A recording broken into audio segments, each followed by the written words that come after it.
Hello everyone, welcome to basics of learning. English language की classes में हम grammar के रूल्स के बारे में समझेंगे और हम काफ़ी फंडामेंटल चीज़ों को स्टार्ट करेंगे बहुत बेसिक से, जैसे कि अल्फ़ाबेट से स्टार्ट करेंगे इसमें। और ये जो वीडियो है ये ओवरव्यू वीडियो है जिसमें सभी कंटेंट्स दिए हुए हैं जो आने वाली वीडियोज़ में हम कवर करेंगे और ये क्लासेस डेली बेसिस पे होंगे। तो आपको स्टार्ट करना है फर्स्ट डे से ही, और इसमें आपको सभी चीज़ों का ओवरव्यू मिलेगा। हम एक भी चीज़ को हम कोशिश करेंगे कि कवर करेंगे, फिर भी उसके बाद कुछ चीज़ें छूटती हैं तो कमेंट सेक्शन में आप अपना सजेशन दे सकते हैं। अगर कोई डाउट है आप बता सकते हैं। और जैसा कि आज 14 सितंबर हिंदी दिवस है, तो हिंदी दिवस के उपलक्ष्य में हम इंग्लिश लैंग्वेज को भी हिंदी में ही समझेंगे ताकि अपनी भाषा का भी सम्मान रहेगा और नई भाषा भी सीखेंगे। और हम इसमें स्टार्ट करते हैं कंटेंट्स के साथ। हम इसमें नाउन भी समझेंगे, pronoun, adjective, article, verb, adverb, preposition, conjunction, tense, conditional sentences, participle, gerund. अगर और टॉपिक आप चाहते हैं जैसे कि डायरेक्ट, इनडायरेक्ट और ये नरेशंस वगैरह सब भी, ये एक्टिव वॉइस, पैसिव वॉइस, ये जो भी चीज़ें आप चाहते हैं अलग से।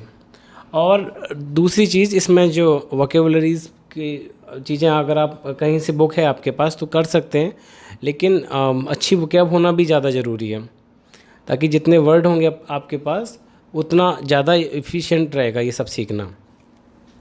तो अगर आपको कोई अलग से कोई भी टॉपिक चाहते हैं इंग्लिश से रिलेटेड कवर करना तो हम इसमें कवर कर लेंगे, आप सजेस्ट कर सकते हैं। तो पहले समझते हैं कि लैंग्वेज क्या है।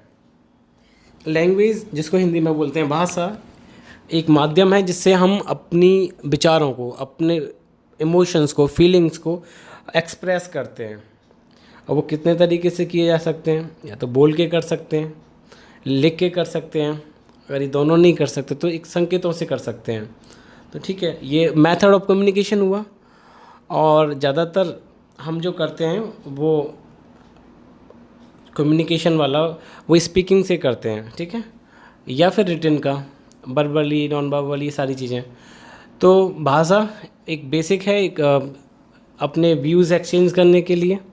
तो इसमें 26 लेटर्स होते हैं अल्फ़ाबेट के, जिसमें 21 कॉन्सोनेंट्स और 5 वोवेल्स होते हैं। इनका यूज़ जब हम आर्टिकल पढ़ेंगे तब और अच्छे से क्लियर करेंगे। जैसे कि हिंदी भाषा में भी, जो हिंदी वर्णमाला में भी स्वर और व्यंजन होते हैं। जैसे यहाँ पे कॉन्सोनेंट है, वहाँ व्यंजन है, जो स्वर हैं ये वोवेल हैं। तो अब हम वर्ड को डिफ़ाइन करेंगे, जैसे कि वर्ड क्या है। ये बेसिक, हर वर्ड की डेफिनेशन आनी चाहिए। ये डेफिनेशन इसलिए आनी चाहिए ताकि आप चीज़ों को अच्छे से समझ पाएँ। और अगर आपको नहीं आता किसी भी वर्ड को तो उसके मीनिंग को डिकोड करें। जैसे कि हर वर्ड में एक प्रीफिक्स और एक सफिक्स होता है ज़्यादातर, या रूट वर्ड उसका देख लेते हैं।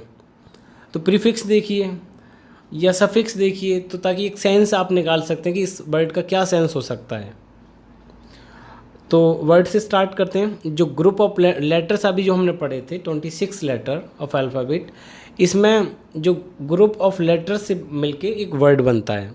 जैसे कि ऑरेंज, ऑरेंज मिलके बना है ORANGE। इन सभी लेटर की ग्रुपिंग से ये एक वर्ड बना।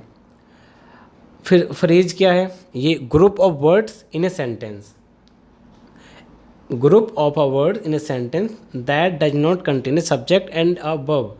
या हम कह सकते हैं कि group of word which doesn't make a complete sense. जैसे कि सेंटेंस के बारे में बताते हैं, group of words which makes a complete sense, शब्दों का वो समूह जो एक सार्थक शब्द बनाता है, सार्थक अर्थ बनाता है। और फ्रेज, शब्दों का समूह लेकिन कोई सार्थक शब्द नहीं, ठीक है, उसका सेंस भी तो होना चाहिए। तो इसी तरीके से फ्रेज क्या है और सेंटेंस क्या है और क्लॉज क्या है। क्लॉज है सब्जेक्ट एंड वर्ब टुगेदर। जैसे कि एक एग्जांपल लें हम यहाँ पर, ही इज़ प्लेइंग। यहाँ पे ही क्या है, ही सब्जेक्ट है, और ये ही प्रोनाउन है। इज़ हेल्पिंग वर्ब है, ही इज़ प्लेइंग, ठीक है। तो सब्जेक्ट एंड वर्ब टुगेदर हैं तो ये क्लॉज हुआ। ही is playing in the school. और ये जो फ्रेज को समझना, group of word in a sentence that does not contain a subject and a verb, जो सब्जेक्ट और वर्ब नहीं कंटेन करता, तो सब्जेक्ट वर्ब नहीं कंटेन करता, तो कह सकते हैं कि सेंटेंस का वो वाला हिस्सा जिसमें सब्जेक्ट और वर्ब को छोड़ के होता है। जैसे कि इसमें he is playing in the school, in the school यहाँ पे फ्रेज हुआ। सेंटेंस क्या है? Group of word which makes a complete sense.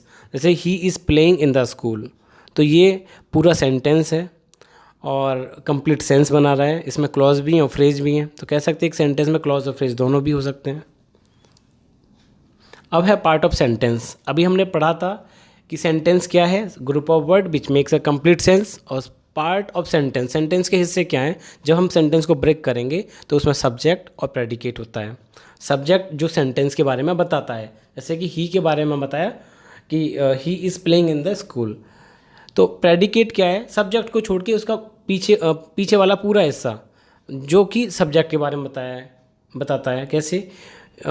ही के बाद कैसा? Is playing in the school, ये किसके बारे में बताता है? कि ही के बारे में। तो पार्ट ऑफ सेंटेंस ये है। तो हर चीज़ को हम हर वर्ड को समझेंगे। वर्ड क्या है? वर्ड से ग्रुपिंग, जो लेटर्स की ग्रुपिंग है जिससे वर्ड बनता है। वर्ड की ग्रुपिंग है जिसकी वजह से फ्रेज बनता है।